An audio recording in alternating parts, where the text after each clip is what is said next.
예수님 시대에 이스라엘은 로마의 영토였습니다. 그래서 이스라엘은 메시아를 그렇게 고대했던 겁니다. 메시아가 무슨 뜻이냐 하면 왕이라는 뜻을 가집니다. 그리고 그리스도라라는 말이 헬라어로 또 왕이란 뜻을 가집니다. 그러니까 이스라엘은 왕을 기다린 겁니다. 우리가 생각하는 메시아와 이스라엘이 기다렸던 메시아가 조금은 다른 것 같습니다. 그런데 성경에 보면 다스리는 왕들이 나타나는데 이게 좀 헷갈립니다. 예수님이 나실 때 헤롯이 있었는데 또 갈릴리 지역에 헤롯이 또 있고 또 헤롯 필립은 누구며 왜 예수님은 재판받으러 갈 때에 왕을 놔두고 본디오 빌라도에게 재판을 받고 본디오 빌라도는 왜 재판하기 싫어서 예수님을 또 헤롯에게 보냈을까? 좀 이상하지요? 요걸 정리하시면 성경을 이해하는데 참 좋습니다. 오늘 본문이 그와 관련된 본문이기 때문에 성경을 잘 이해하기 위해서 제가 역사를 조금 이야기하고 가겠습니다. 예수님이 오시기 전 BC 37년에 로마는 헤롯 대왕을 유대인의 왕으로 세웁니다. 그는 로마 제국을 위해서 일했고 매우 잔인한 인물이었습니다. 그래서 예수님이 나셨을 때에 유대의 모든 베들레헴에 있는 모든 어린아이들을 다 죽이라고 명령할 정도로 잔혹한 인물이었습니다. 그가 예수님이 오시고 얼마 되지 않아서 죽음을 맞게 됩니다. 로마는 헤롯 왕의 왕국을 셋으로 나누어서 그의 세 아들에게 다스리게 하는 겁니다. 그 중에 둘은 우리에게도 매우 중요한 인물입니다. 잠깐 지도를 보실까요? 얼마만큼 여전히 잘 안 보이지요? 아마 다음 달에는 잘 보이는 걸로 교체가 될 겁니다. 나날이 좋아지는 우리 서울 수림교회입니다. 먼저 아켈라우스가 있습니다. 이스라엘 남쪽 부분인 유다를 지배한 그러한 헤롯 왕의 아들입니다. 요 녹색 지역이 바로 유다 지역입니다. 이 유다에는 예루살렘이 있고 베들레헴이 포함된 그러한 땅이지요. 이 아켈라우스는 유다 남쪽을 맡았지만 그는 형편없는 지배자였습니다. 그래서 AD 6년에 로마는 그를 제거해 버립니다. 그리고 유다를 책임지는 로마의 총독을 보내게 되는 겁니다. 그 총독이 본디오 빌라도입니다. 그래서 그 총독을 빌라도라고 얘기하고 유다 지방을 다스리는 왕으로 된 겁니다. 헤롯 필립이 있습니다. 헤롯 필립은 오늘 본문에 등장하는 헤롯의 바로 이복 동생입니다.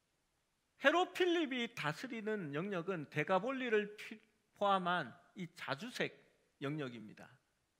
이 부분이 헤롯 필립이 다스렸는데요, 헤롯 왕의 동생이지만 이복 동생이었습니다.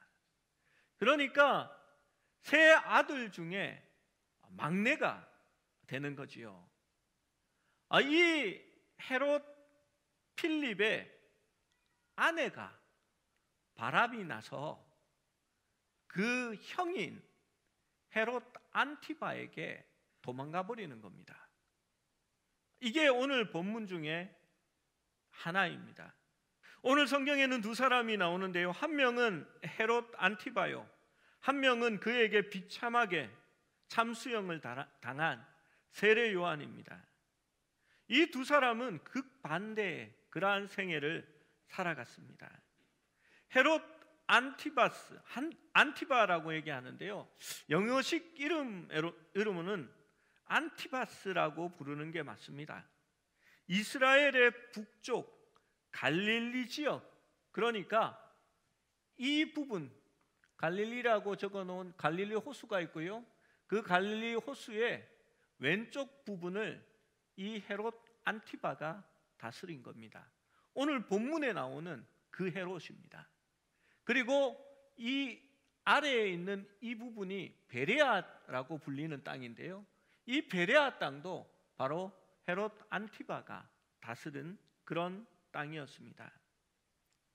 헤롯 안티바는 왕으로 불리기는 했지만 실제로 이들은 왕이 아닙니다. 그래서 성경은 이를 분봉왕이라고 말하고 있습니다. 분봉왕은 뭐냐 하면 왕의 허락으로 그 왕의 땅 중에 일부분을 맡아 다스리는 그러한 왕을 분봉왕이라고 말하는 겁니다. 그런데 이 헤롯 안티바는 욕심이 많았거든요. 권세와 명예욕이 많았습니다. 그래서 자신이 분봉왕인데도 불구하고 왕으로 부르라고 한 게 아니라 왕보다 더 높은 황제로 자기를 부르게 만들었습니다. 로마는 그 당시에 사두 정치를 하였습니다.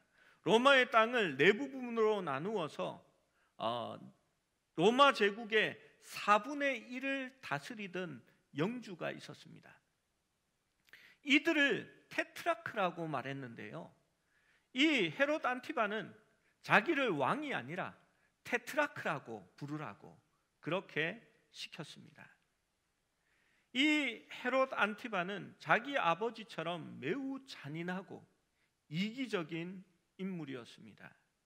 우리는 성경을 통해서 그를 자주 만날 수가 있습니다. 그리고 그는 갈릴리 호수 남서쪽 해안에 자리 잡고 있는 디베랴라는 곳에 살고 있었습니다. 이처럼 그 당시 예수님의 사역은 초기에는 헤롯 안티바의 통치 구역에서 수행되고 있었던 것입니다. 헤롯의 첫 번째 부인은 베레아 지역 남쪽에 근접해 있는 땅을 다스리는 나바티안의 아라비아 왕 아레다의 뜻이었습니다. 나바티안은 여기입니다. 이 나바티안의 아레다의 딸을 자기의 아내로 삼습니다. 바로 인접해 있는 그러한 지역이죠. 첫 번째 부인을 삼았는데 이 헤롯 안티바가 이복 동생의 부인과 눈이 맞아서 이 첫 번째 아내와 이혼을 합니다. 이게 정치적인 문제가 되지요. 그래서 둘 사이에 전쟁이 벌어지게 되는 겁니다. 그래서 이 사이를 두고 나바티안과 헤롯 안티바가 아레다와 헤롯 안티바가 전쟁을 하게 됩니다. 누가 이기게 되냐 하면요, 헤롯 안티바가 이겼는데 실제로 그가 이긴 건 아닙니다. 아레다와 싸움이 붙어서요, 이 헤롯 안티바는 쫄딱 망하게 됩니다. 그런데 이것을 가만히 로마가 보고 있을 리가 없지요. 로마가 군대를 보내서 이 헤롯 안티바를 도와주게 됩니다. 그래서 가까스로 위기를 모면하게 되는 겁니다. 그런 시국에 세례 요한이 이 헤롯 안티바의 그 아내 헤로디아를 맞은 것을 보고 그것을 비판하기 시작하는 겁니다. 정말 눈에 가시와 같았겠지요. 헤로디아는 이복 동생 헤롯 필립의 아내였습니다.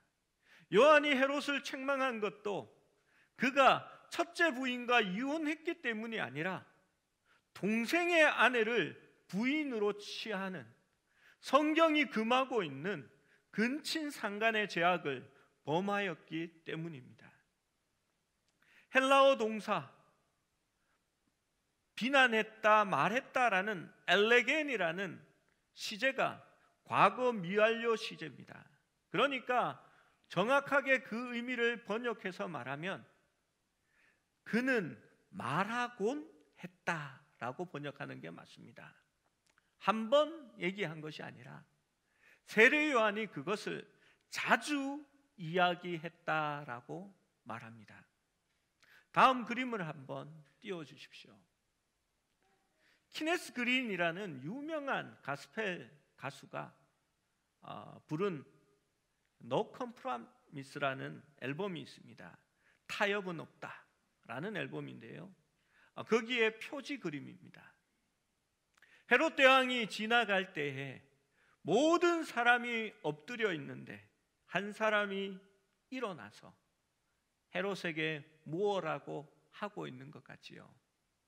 저는 이 그림이 세례 요한을 나타내는 것이 아닌가 하고 생각해 보았습니다. 헤롯의 생일을 당해서 헤로디아와 전 남편 사이의 소생인 12서너 정도의 소녀 살로메는 왕과 귀족들 앞에서 춤을 추었습니다. 여하튼 살로메는 헤롯 안티바를 즐겁게 하여 그로 하여금 탐욕스럽고 권세 있는 제왕의 기분을 마음껏 누리게 한 것입니다. 그는 대단찮은 분봉왕에 불과했으나 그럼에도 불구하고 분위기에 취해서 고대 페르시아 군주들이 하던 식의 호언장담을 늘어놓기 시작합니다. 헤롯은 자기의 어리석음에 도취되어 버린 것입니다.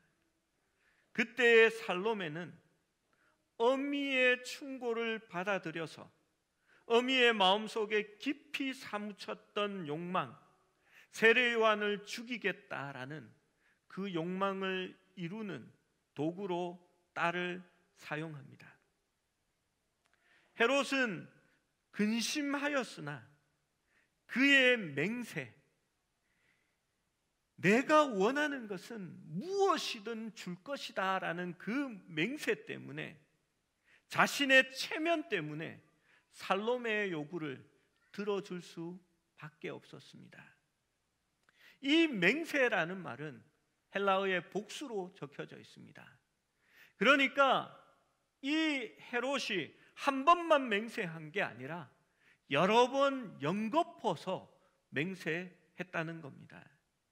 대부분의 약자들이 그러하듯이 헤롯은 자기의 약함이 노출될까 봐 두려웠습니다. 재판 없이 사람을 참수하는 것은 불법이었으나 헤롯은 다시 불법을 행합니다. 이것은 부당한 것이었습니다. 이렇게 해서 구약의 마지막 선지자요, 모든 사람들에게 모범이 되었던 세례 요한은 죽게 됩니다. 다음 사진을 한번 보여주십시오. 이곳이 마케루스라는 모압 땅에 있는 요새입니다.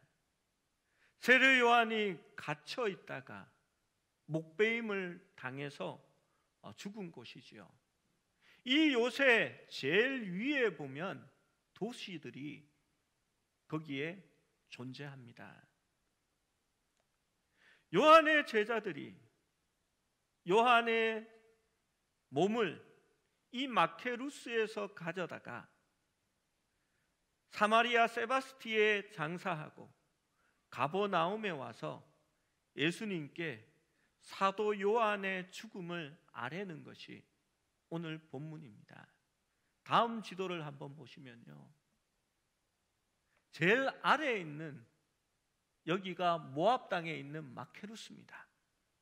세례 요한은 여기에서 죽음을 당하게 됩니다. 요한의 제자들의 마음이 어땠을까요? 자기의 사랑하는 스승의 몸을 받아가지고 예수님께로 갑니다. 너무나 먼 길이지요. 가버나움까지는 가지 못했을 겁니다. 아마도 세례 요한이 제사장의 아들이니까 예루살렘 근처까지 가서 이 사마리아 세바스티에 그 스승의 몸을 장사 지냅니다. 그리고 요한의 제자들은 계속해서 올라와서 이곳 예수님이 계시던 가버나움까지 올라가서 예수님께 아뢰고 있는 것입니다.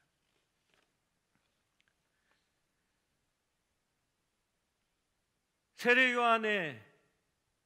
요한이 그의 왕 헤롯 안티바스를 향해서 비판을 하였고, 그 비판이 왕을 경노하게 한 후에 세례 요한의 제자로 남아 있는 것은 처참한 고난과 추방을 의미하는 것이었습니다. 그리고 이스라엘의 마지막 선지자이며 가장 큰 선지자가 한낱 춤으로 왕을 현혹한 조그만한 소녀의 요청으로 부정한 독재자의 변덕에 의해 목이 베어 소반에 담겨 죽음을 맞이하게 된 것입니다. 요한의 제자들에게 남은 것은 무엇입니까? 그들은 사랑하고 존경했던 스승의 몸을 가지고 올라옵니다. 올라오다가 사마리아의 세바스트에 묵고 가버나움으로 올라와서 예수님께 그 사실을 말합니다. 왜 세례 요한의 제자들이 그렇게 했을까요? 그들은 평상시 요한이 어떻게 말했는지를 기억하고 있었을 것입니다. 나는 그리스도가 아니다. 나는 예수님의 신발끈을 푸는 노예의 역할도 감당할 수 없는 사람이다. 요한의 제자들은 스승이 그토록 섬기려 했던 예수님께 가서 말하는 것이 그들이 희망이 희미하고 길이 어려워 보이며 하늘이 무너져 노랗게 변하는 것 같았을 때에도 그들이 할 수 있는 유일한 일이었을 것입니다. 세례 요한은 선지자였습니다. 그는 예수님의 오심을 나타내는 마지막 선지자였고 가장 위대한 사람이었습니다. 그는 자기의 맡은 일을 다 하고 그 책무를 마치고 하나님 앞으로 간 것입니다. 요한의 제자들은 예수님께로 갈 수밖에 없었겠지요. 성경은 거기에 대해서 구체적으로 적지 않았습니다. 그러나 저는 상상해 볼 수 있습니다. 요한의 제자들이 왜 예수님께로 갔는지, 자기 스승의 죽음을 그분 앞에 아랠 수밖에 없었던 이유, 그리고 그 이야기를 들었을 때 요한의 제자들이 우리는 어떻게 해야 할까요? 라고 물었을 것입니다. 주님이 뭐라고 하셨을까요? 나와 함께 가자라고 말씀하셨으리라 생각합니다. 여러분, 어떤 사람들은 헤롯이 요한을 죽이려 하되 민중을 두려워하더니라는 마태복음의 말씀이 헤롯이 요한을 아끼려 하였으나 헤로디아 때문에 어쩔 수 없이 요한을 죽이게 되었다라는 마가복음의 말씀과는 서로 다르다라고 얘기하는 사람이 있습니다. 그런데 이 헤롯의 심리를 가만히 보면 이 헤롯의 상황이 어떤지, 그의 성격이 어떠한지를 파악할 수 있습니다.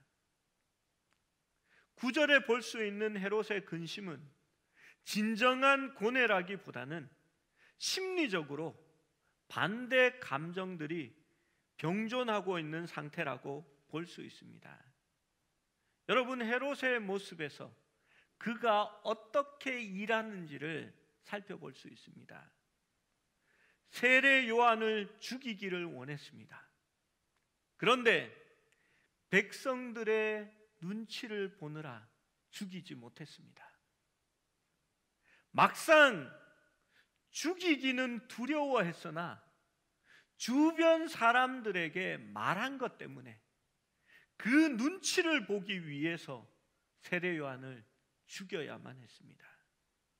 세 번째로 세례 요한을 죽이고 나서도 두려워합니다. 혹시 예수님이 세례 요한이 부활해서 돌아온 분이 아닌가라고 그는 마음속에 계속 근심하고 있었습니다. 여러분, 여기서 우리가 생각해 볼 것이 있습니다. 성경은 우리 예수님은, 하나님은 세례 요한의 죽음에 대하여 어떻게 생각하고 있을까요? 예수님은 그가 사람이 낳은 자 중에 가장 큰 자라고 이야기하셨습니다. 어떤 사람들은 이렇게 말합니다. 모난 돌이 정 맞는다. 그냥 가만히 있으면 잘 지냈을 것인데 괜히 헤롯의 비리를 들추어내어서 문제가 되었다라고 말합니다. 여러분, 어느 것이 옳을까요? 중국에는 삼자교회와 가정교회가 있습니다. 2018년, 19년에는 중국 공산당이 교회에 대한 핍박을 가하게 됩니다. 그런데 가정교회와 삼자교회 둘 중에 유독 가정교회만 핍박합니다. 왜 그런지 아십니까? 삼자교회는 공산당의 지배를 받았기 때문입니다. 그들은 공산당이 말하는 것이면 다 받아주었고 따라 주었습니다. 그래서 공산당은 가정교회만 중장비를 동원해서 무너뜨렸습니다. 그러면 그걸로 끝이 났을까요? 가정교회가 무너지자 삼자교회도 중국은 핍박하기 시작합니다. 몇 가지 사진들을 제가 준비해 봤습니다. 교회에 다이너마이트를 설치해서 교회를 무너뜨리는 모습입니다. 폭음이 나고 먼지가 나고 나서 교회 종탑이 쓰러져 있고 그 나머지 잔해조차도 중장비를 동원해서 긁어내는 모습을 볼 수 있습니다. 그 다음 사진을 보십시오. 산 아래에 저렇게 아름답게 세워진 교회가 있었습니다. 이 교회를 중장비를 동원해서 허물기 시작했고 폭발을 시켰습니다. 그래서 다음 사진을 보시면 저렇게 만들어 놓았습니다. 그 다음 사진을 보십시오. 교회를 무너뜨리고 불태워서 흔적도 없게 만들었습니다. 이러한 일들이 있을 때에도 삼자교회는 입을 닫고 아무런 말도 하지 못했습니다. 우리만 살아남으면 된다라고 생각했을 것입니다. 스페인 철학자 미겔 우나무노는 이렇게 말합니다. 때로 침묵은 거짓말이다 라고 말입니다. 잘못된 현실에 입을 다무는 것은 종종 모순에 대한 용인이 됩니다. 하워드 진이라는 콜롬비아 대학의 유명한 명예교수가 있습니다. 그는 이를 이렇게 표현합니다. 유명한 말이지요. 달리는 기차 위에 중립은 없다라고 말합니다. 무서운 속도로 어딘가를 향해 달려가는 기차 위에 서 있다라는 것은 이미 특정한 목표와 방향을 받아들였다라는 겁니다. 여러분, 여러분의 SNS 계정을 통하여 끊임없이 어떤 단체나 어떤 사람을 팔로우하면서 그들의 정보를 받아들이는 것은 여러분이 이미 그들과 함께 달리고 있다라는 것을 말하는 것입니다. 에레미야 예가는 이렇게 말합니다. 1장 12절에 지나가는 모든 사람들이여 너희에게는 관계가 없는가? 라고 묻는 것입니다. 아마도 세례 요한은 그것을 마음에 품은 것 같습니다. 헤롯 안티바의 비행이 분명히 문제가 있고 하나님의 뜻에 잘못되었다라는 것을 그는 말하고 싶었던 것입니다. 여러분, 그것이 그리스도인의 영성이 될 수 있어야 합니다. 대학을 다니면서 가장 가슴 아팠던 일들이 무엇입니까? 한쪽에서는 사람들이 죽어나가고 시체가 쌓이기 시작할 때에도 하나님을 믿는 교회나 그리스도인들은 똑바로 된 성명 하나도 발표하지 않았습니다. 그들은 많은 사람들이 시위를 하고 피 흘리며 죽어나갈 때에도 캠퍼스의 한쪽 옆에서 기타를 메고 내게 강 같은 평화, 내게 강 같은 평화 넘치네라고 노래하고 있었습니다.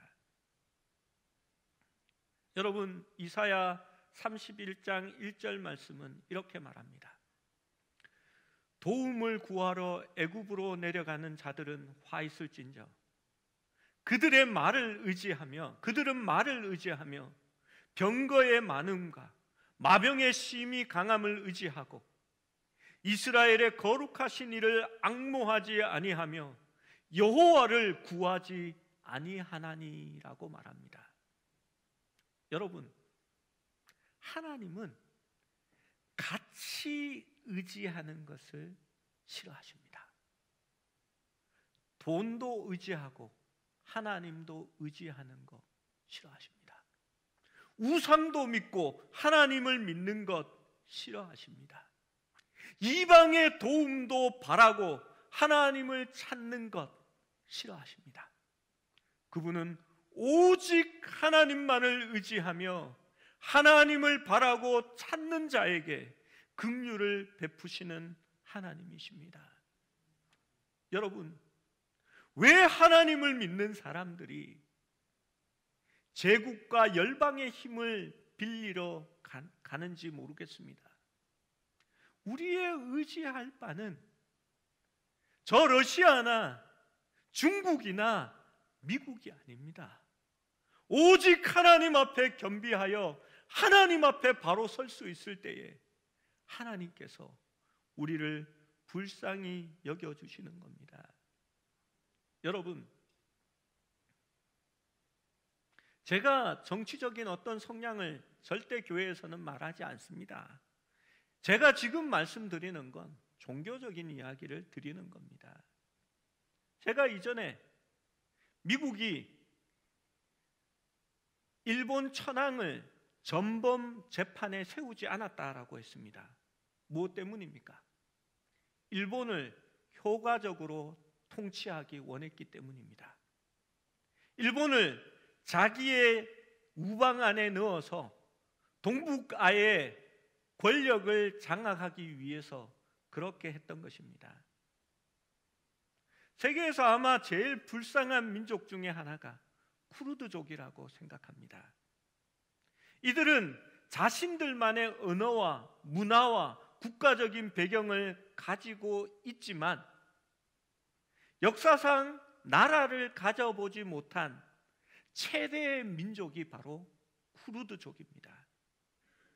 쿠르드족은 기원전 11세기에서 16세기 무렵부터 서남아시아에 있었던 메디나 왕국의 후손입니다. 1922년 붕괴한 오스만 제국 시기까지 자기들의 자치권을 가지고 있었던 그러한 민족입니다. 그런데 여러분, 이야기를 잘 들어보십시오. 1차 세계대전 당시에 오스만 제국은 연합국 소속으로 함께 동맹을 맺고 싸웠습니다. 연합군인 영국은 오스만 제국의 쿠르드족에게 전쟁 후에 독립국가로 세워주겠다고 약속을 하고 쿠르드족을 자신들의 전쟁에 참여시킵니다. 그것이 세부르 조약입니다. 쿠르드족 연합군은 힘써 싸웠지만 연합국은 전쟁에서 승리한 후에 쿠르드족과의 조약을 무시하고 자기들이 원하는 대로 임의대로 쿠르드족을 찢어 놓습니다. 쿠르드족들이 영국에게 독립국가를 세우겠다라고 다시 일어나자 그때 오스만 제국의 영토를 점령한 영국의 처칠 수상은 약속을 지키라는 쿠르드족의 요구에 화학탄으로 진압을 합니다. 그때에 영국군은 아이 노인들을 가리지 않고 20만 명의 쿠르드족을 학살합니다. 1980년에서 88년 사이에 다시 한 번 더 쿠르드족들이 일어납니다. 이라크전 이후에 이라크의 사담 후세인이 이라크 내에 방부를 토벌한다는 명분으로 쿠르드족 지역에 생화학 가스를 터뜨립니다. 그래서 1만 2천 명의 쿠르드족들이 학살됩니다. 미국은 그 당시 이라크와 사담 후세인이 자신의 편을 들었기 때문에 이 쿠르드족이 몰살당하는 것에 눈을 감아줍니다. 후세인이 이 일로 영국의 비난을 받자 후세인이 뭐라고 했는지 아십니까? 그 화학탄을 가장 먼저 사용한 사람은 누굴까? 그리고 나는 그에게 배운 것이다 라고 후세인이 이야기했습니다.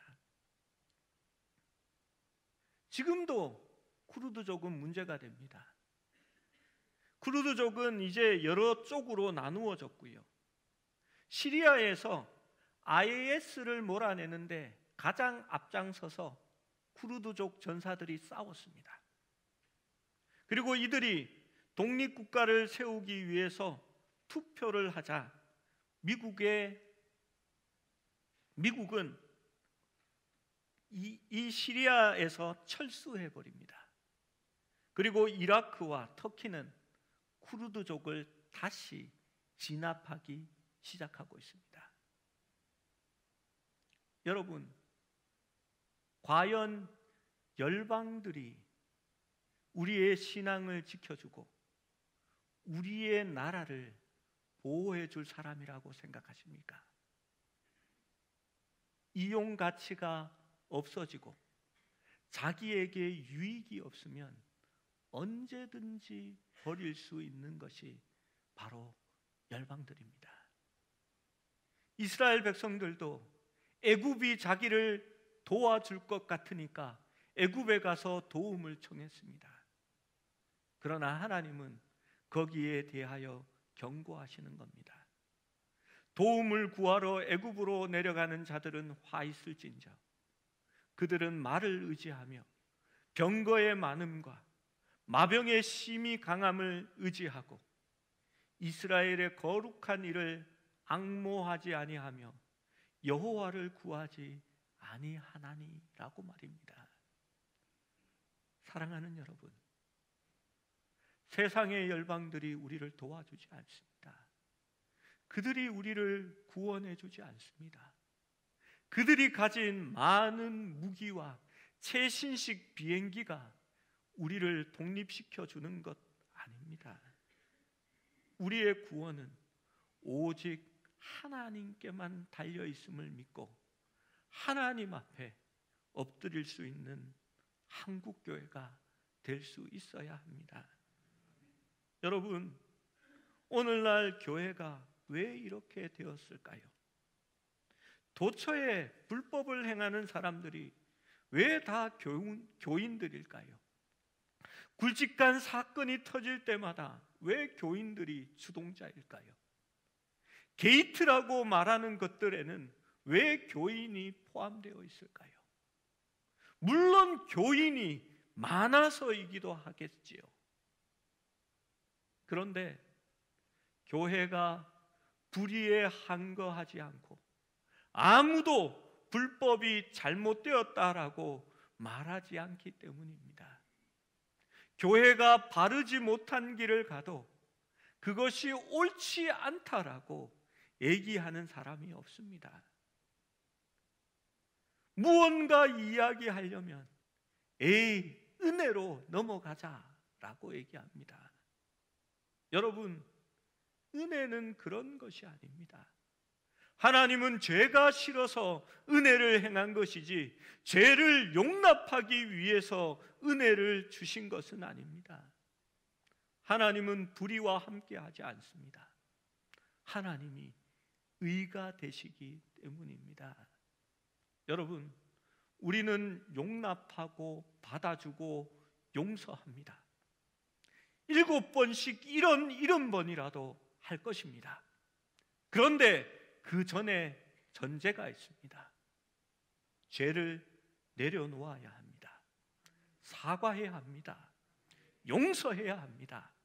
그래야 교회가 바로 설 수 있기 때문입니다. 여러분, 지금 코로나 바이러스 문제가 심각합니다. 그리고 이것으로 말미암아서 신천지가 수면 위로 드러나게 됐습니다. 가족 중에 신천지인 줄 몰랐던 사람들이 코로나19에 감염이 되고 신천지 집회에 가서 걸렸다라는 것이 나타납니다. 그런데 대형 교회들이, 많은 교회들이 스스로 문을 닫고 예배당의 문을 걸어 잠궜습니다. 그리고 선제적으로 대처하는 것이라고 얘기했습니다. 여러분, 꽁 잡는 것이 매라는 식의 실용주의는 교회 안에 통하지 않습니다. 여러분, 우리의 선조들은요, 교회 문을 닫지 않기 위해서 목숨을 내어놓고 교회를 지켰습니다. 그런데 전염병 하나 때문에 스스로 교회의 문을 닫다니요. 여러분, 인터넷 예배가 실현되지 않기 위해서 얼마나 많이 교회가 그것을 싸운지 아십니까? 교회는 공동체입니다. 사람이 모여 함께 예배 드려야 합니다. 우리가 주님을 믿는다는 것은 주님의 몸을 이루는 것이고 하나의 몸이 된다는 것입니다. 인터넷 예배를 인정하고 인터넷 예배가 교회라고 인정하면 집에 혼자 앉아서 믿는 사람들이 나올 겁니다. 세례도 받을 필요가 없고요. 헌금은 예배 시간에 카카오톡 계정이 나오면 톡을 보내서 헌금합니다. 더 이상 성도들의 교제는 사라질 것입니다. 세례도 받을 수 없고 성찬도 진행할 수 없을 것입니다. 그것을 막기 위해서 교회가 얼마나 다투고 노력하고 싸웠는지 아십니까? 그런데 스스로 그것을 포기하다니요. 전염병에 대해서 저도 잘 압니다. 저는 바이러스 학에 대해서 6학점을 이수했습니다. 전공이 그쪽입니다. 무서운지 압니다. 그러나 더 무서운 것은 교회가 스스로 문을 닫고 예배 드리지 않는다는 자체가 저에게는 더 무섭습니다. 사랑하는 여러분, 이 일에 대처하기 위하여 많은 것을 할 것입니다. 식당 문제도 얘기할 것이고, 스스로 조금이라도 몸이 좋지 않거나 컨디션이 좋지 않으면 교회에 오지 말라고도 얘기합니다. 예배 시간에 마스크를 끼라고도 얘기합니다. 그러나 예배당의 문을 닫을 수는 없습니다. 사랑하는 여러분, 무엇이 목적이고 무엇이 우리의 가치가 되어야 할까요?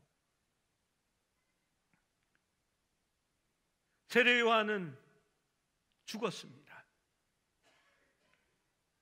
헤롯은 살았습니다. 영생을 믿지 않는 불신앙의 눈으로 보면 그렇습니다. 영생을 믿는 믿음의 눈으로 보면 오히려 그 반대입니다. 세례 요한은 살았고 헤롯은 죽었습니다. 세례 요한은 성공했고 헤롯은 망했습니다. 세례 요한은 말로 다 할 수 없는 영광의 면류관을 얻었지만 헤롯의 이름은 수치스러운 삶과 그의 모욕이 성경에까지 기록되어 부끄러움을 당하고 있는 것입니다. 우리가 정말 하나님을 믿는 사람이라면, 영생을 믿는 사람이라면 더 멀리 내다보고 살아야 합니다. 더 능동적이고 적극적인 자세로 살아야만 하는 것입니다. 세례 요한이라고 왜 죽음이 무섭지 않겠습니까? 세례 요한이라고 왜 광야에서의 생활이 피곤하지 않았겠습니까? 그러나 그가 그렇게 살 수 있었던 까닭은 믿음 때문이요 영생 때문입니다. 사랑하는 여러분, 저는 교회의 문이 열려 있기를 원합니다.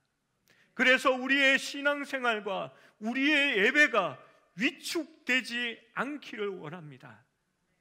지킬 수 있는 대로 끝까지 지켜나가다가 설사 우리 속에 코로나 바이러스가 들어와서 진짜 예배당 문을 걸어 잠궈야 한다면 그때까지만이라도 그렇게 하는 것이 옳지 않겠나 생각해 봅니다.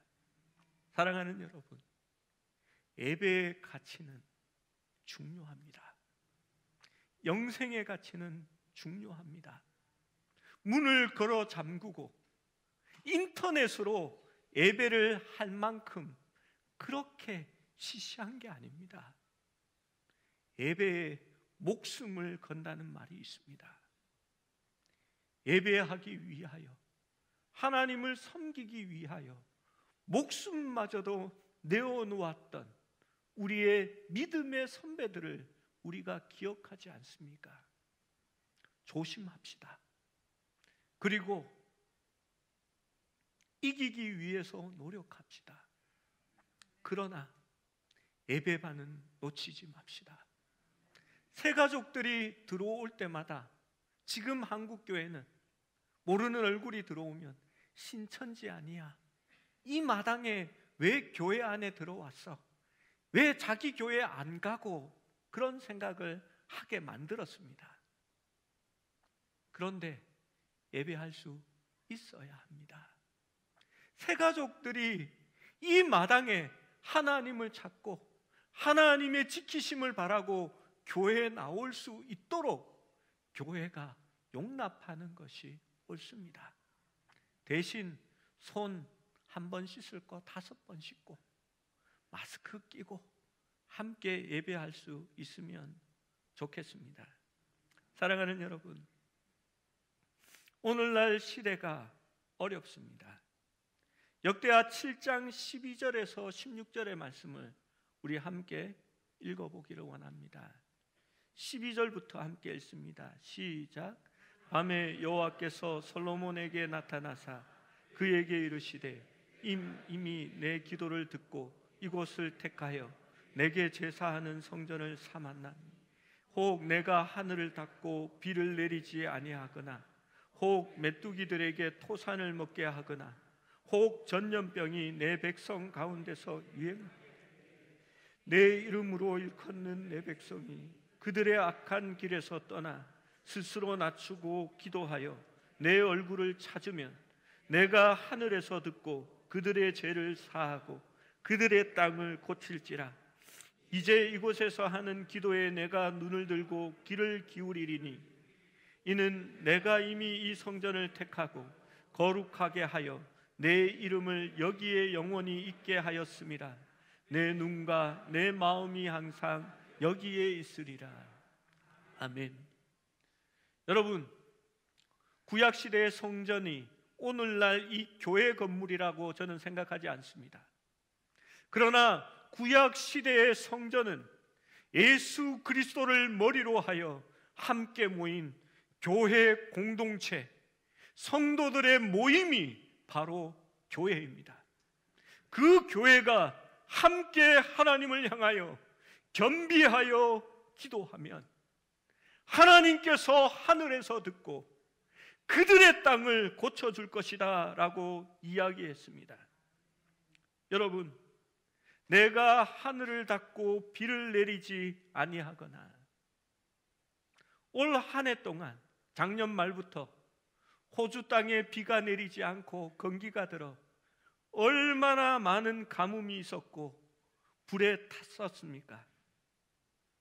홍 메뚜기들에게 토산을 먹게 하거나 지금 아프리카 땅에 메뚜기가 창궐해서요, 하루에 3만 5천 명이 먹을 수 있는 양식을 몇 달째 먹어치우고 있습니다.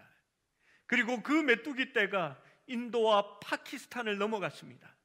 그리고 그 다음에는 중국 땅을 향하여 가고 있다라고 말합니다. 또 혹 전염병이 내 백성 가운데서 유행하게 될 때에라고 말합니다. 여러분, 지금 내 백성은 이스라엘 백성을 말하는 게 아닙니다. 아브라함의 축복을 받고 믿음으로 아브라함의 자손이 된 우리가 이스라엘입니다. 이스라엘은 이스라엘, 하나님의 아들이라는 뜻입니다. 여러분, 하나님의 아들들 가운데 전염병이 유행하게 될 때에 하나님이 무엇을 하라고 말씀하셨습니까?